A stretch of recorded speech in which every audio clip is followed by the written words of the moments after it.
Welcome to Chucha and magluluto tayo ngayon ng mochi.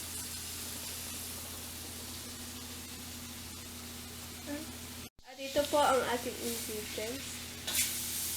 Egg at patatas, breadcrumbs.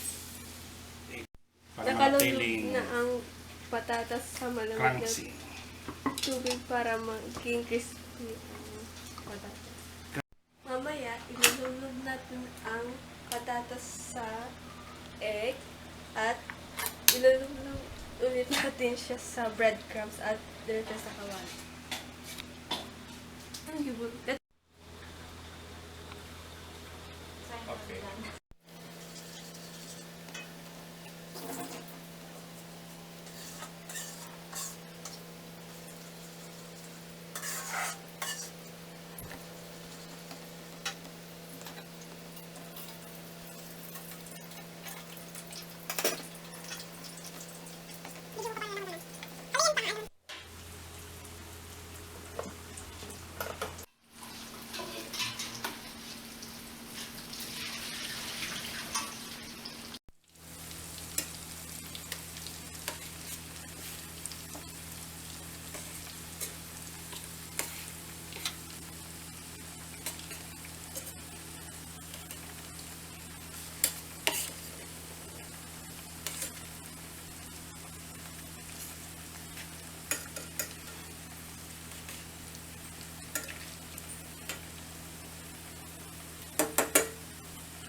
Yan.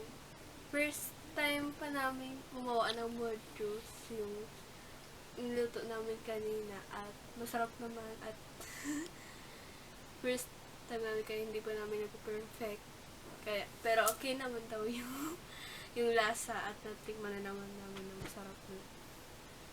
And thanks for watching. If you like this video, thumbs up and don't forget to subscribe to my channel. See you guys in the next video. Bye.